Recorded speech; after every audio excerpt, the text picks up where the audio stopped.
Hello, it's time to continue with Danny, the champion of the world.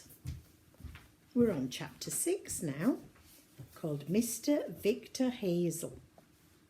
The following Friday, while we were having supper in the caravan, my father said, "If it's all right with you, Danny, I'll be going out again tomorrow night." "You mean poaching?" "Yes." "Will it be in Hazel's Wood again?" "It's always in Hazel's Wood," he said. "First, because that's where all the pheasants are, and second, because I don't like Mr. Hazel one little bit, and it's a pleasure to poach his birds." I must pause here to tell you something about Mr. Victor Hazel. He was a brewer of beer, and he owned a huge brewery.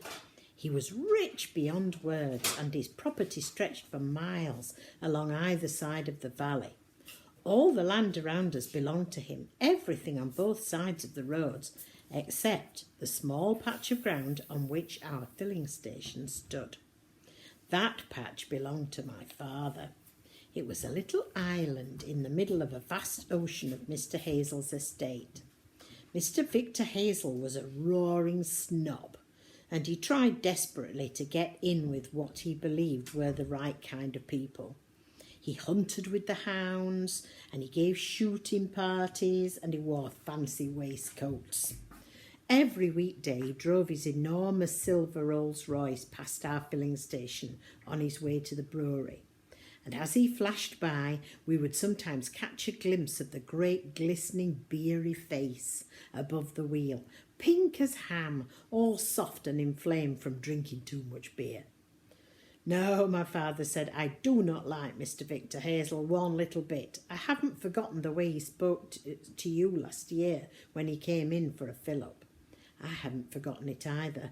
Mr. Hazel had pulled up alongside the pumps in his glistening, gleaming Rolls Royce, and he'd said to me, "Fill her up, and look sharp about it."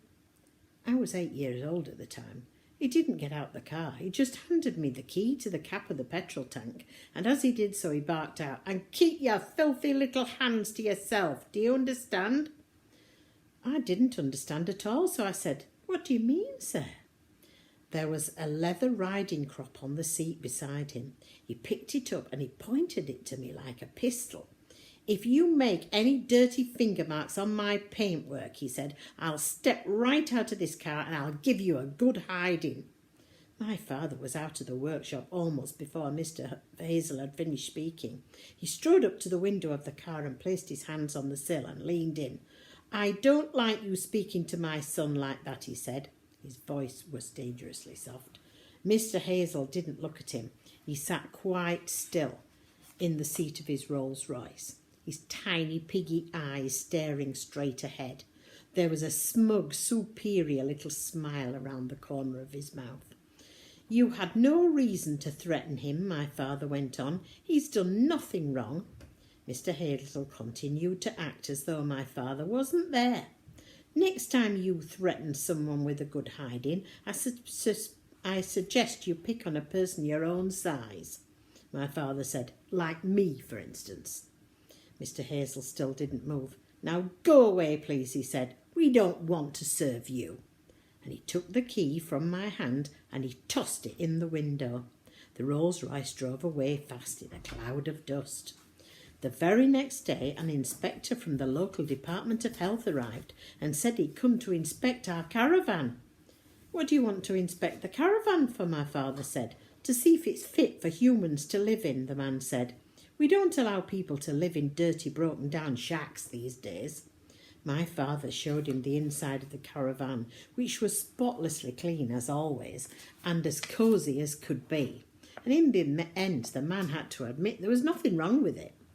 Soon after that, another inspector turned up and took a sample of petrol from one of our underground storage tanks. My father explained to me they were checking up to see if we were mixing some of our second-grade petrol in with the first-grade stuff, which is an old dodge practised by crooked filling station owners. Of course, we weren't doing that. Hardly a week went by without some local official dropped in to check up on one thing or another, and there was little doubt, my father said, that the long and the powerful arm of Mr. Hazel was reaching out behind the scenes and trying to run us off our land. So all in all, you can see why it gave my father a certain pleasure to poach Mr. Victor Hazel's pheasants.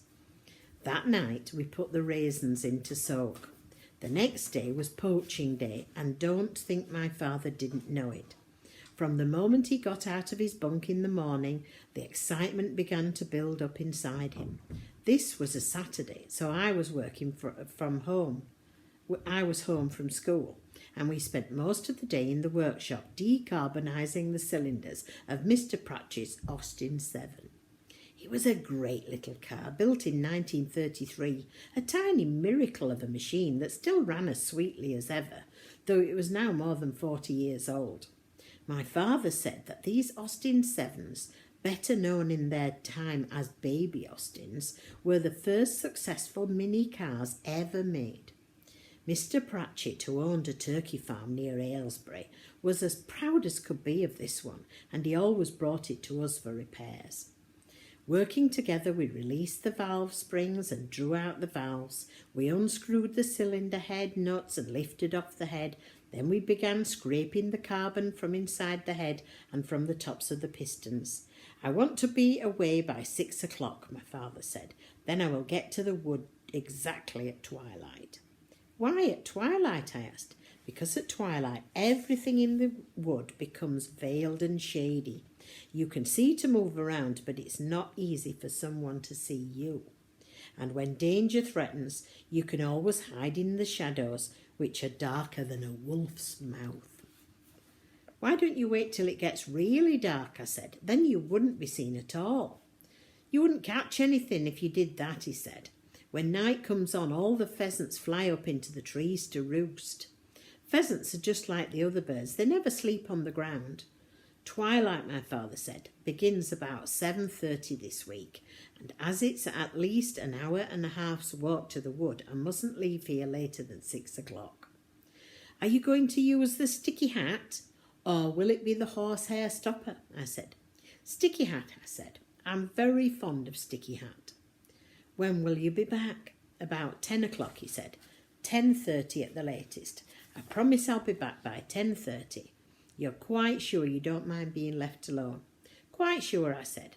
But if you'll be all right, won't you, Dad? Don't you worry about me, he said, putting his arm round my shoulder and giving me a hug.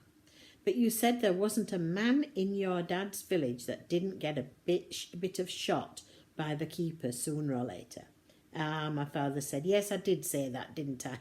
But in those days, there were lots more keepers up in the woods than there are now. There were keepers behind every tree. How many are there now in Hazelwood? Not too many at all. So as the day wore on, I could see my father was getting more and more impatient and excited. By 5 o'clock, we had finished working on the baby Austin, and together we ran her up and down the road to test her out. At 5:30, we had an early supper of sausages and bacon, but my father hardly ate anything at all. At 6 o'clock precisely, he kissed me goodbye and said, promise not to wait up for me, Danny. Put yourself to bed at 8 and go to sleep, right? He set off down the road, and I stood on the platform of the caravan watching him go. I loved the way he moved. He had that long loping stride all countrymen have who are used to covering great distances on foot. He was wearing an old navy blue sweater and an even older cap on his head. He turned and waved to me, and I waved back. Then he disappeared behind a bend in the road. And that's the end of chapter 6.